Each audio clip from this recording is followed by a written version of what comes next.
Hi everyone, today we are here with another question from previous year question series, and this question is from December 2019. And what was the question? The correct order of basicity of the following anion is. ठीक है, basicity आपको बतानी थी, general organic chemistry से related ये concept था, और चार आपको यहाँ पे एनाइन दिए थे, ठीक है, जिनका आपने बताना है कि बेसिक ऑर्डर सबसे ज्यादा किसका है, कम किसका है, वो ऑर्डर डिसाइड करना है, और चार ऑप्शंस आपको दिए थे। तो सबसे पहले हमें ये पता होना चाहिए कि जब हम बेसिसिटी चेक करते हैं तो हमें किस कंसेप्ट पे ध्यान देना होता है। Okay, so let's start. Basicity का मतलब है डोनेटिंग कैपेसिटी या डोनर एबिलिटी। डोनेटिंग कैपेसिटी, अब बेस जो है वो अपने इलेक्ट्रॉन्स किसे डोनेट करता है, हमेशा प्रोटॉन को डोनेट करता है। बेस और न्यूक्लियोफाइल में ये तो मेजर डिफरेंस है, बेस अपने इलेक्ट्रॉन सिर्फ प्रोटॉन को डोनेट करता है, न्यूक्लियोफाइल प्रोटॉन को छोड़ के बाकी सबको इलेक्ट्रॉन डोनेट करता है। ठीक है, तो ये तो बात होगी अलग, बट यहाँ पे जब बेसिसिटी का इन्होंने ऑर्डर पूछा है तो हमें पता होना चाहिए कि बेसिसिटी में हमें क्या चेक करना है। हमें चेक करना है कि किसकी डोनर कैपेसिटी अच्छी है, कौन अच्छे से डोनेट कर सकता है, और उसके लिए यहाँ पे जो ग्रुप्स प्रेजेंट है हमें थोड़ा सा उन पे ध्यान देना होगा। उन ग्रुप्स के अकॉर्डिंग ही हमें पता चलेगा कि किसकी डोनर कैपेसिटी अच्छी है और किसकी डोनर कैपेसिटी अच्छी नहीं है।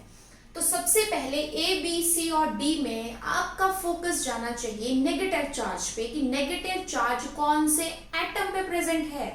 अगर यहाँ देखोगे तो कार्बन कार्बन, यहाँ देखोगे तो ऑक्सीजन, और यहाँ पे भी ऑक्सीजन, यानी अब चार में से दो दो के हमारे पास केसेस बन चुके हैं। ठीक है, जब भी ऑर्डर वाला क्वेश्चन करना होता है, जिस वे से मैं यहाँ पे आपको बताने वाली हूँ, अगर उस अप्रोच को आप अप्लाई करोगे तो ऑर्डर वाले क्वेश्चन में कभी भी कंफ्यूजन नहीं होगा।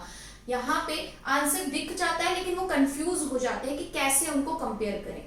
तो जिस तरीके से मैं यहाँ बोल रही हूँ उसको अप्लाई करोगे तो कोई मुश्किल नहीं आएगी। देखो क्या करना है, सबसे पहले देखना है कि कार्बन पे नेगेटिव चार्ज और ऑक्सीजन पे नेगेटिव चार्ज। तो कार्बन पे नेगेटिव रहे और ऑक्सीजन पे नेगेटिव रहे तो नेगेटिव किसके ऊपर ज्यादा स्टेबल है? ऑब्वियस सी बात है, ऑक्सीजन पे, क्योंकि ऑक्सीजन ज्यादा इलेक्ट्रोनेगेटिव है। तो इलेक्ट्रोनेगेटिव स्पीशीज क्या होती है, नेगेटिव चार्ज को अच्छे से अपने पास रख सकती है, और अगर ये नेगेटिव चार्ज को अपने पास अच्छे से रख सकती है मतलब इजीली डोनेट नहीं करेगी, और इजीली डोनेट नहीं करेगी तो उसकी बेसिसिटी कम। तो अब आपको यहाँ पे इस बात से ये अंदाजा लग गया होगा कि सबसे पहले हमें कार्बन वाले रखने हैं, यानी यहाँ हमें कंपैरिजन करना है ए और बी में, उसके बाद हमारे पास आएगा सी और डी।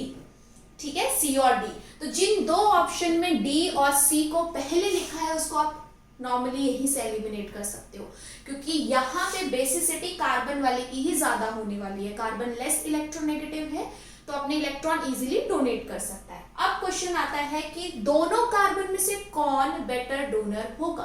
तो उसके लिए यहाँ पे है NO2 ग्रुप, यहाँ पे है साइनाइड ग्रुप या नाइट्राइल ग्रुप।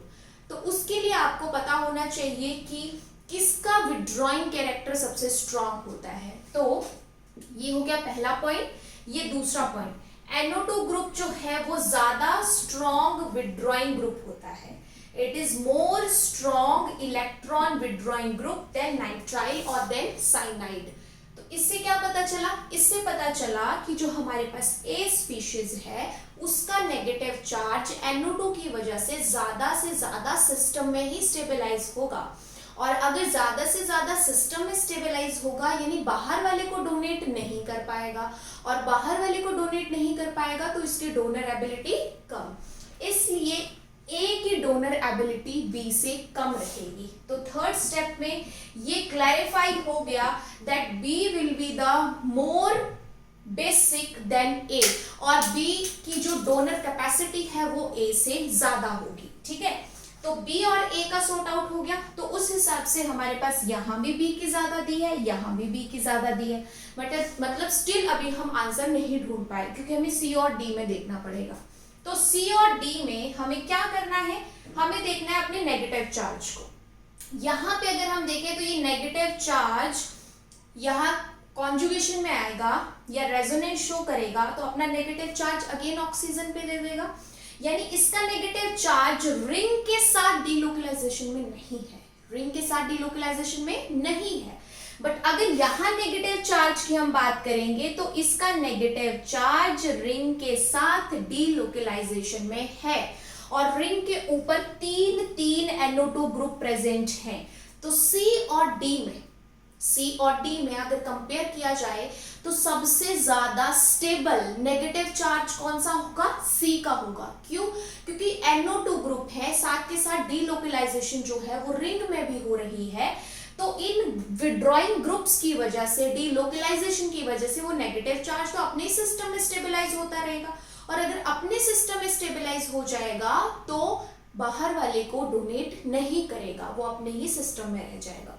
तो C और D में अगर कंपेयर किया जाए तो D can donate better rather than C। तो इसके बाद हमें पता चल गया कि D की बेसिक कैरेक्टर C से ज्यादा होगी। सो ओवरऑल आंसर मिल गया कि B की A से ज्यादा, A की D से ज्यादा, D की C से ज्यादा। So correct option is 4th। तो बेसिसिटी ऑर्डर को डिसाइड करने के लिए हमने यहाँ पे करेक्ट ऑर्डर ढूंढ लिया है, that B is more basic than A than D than C।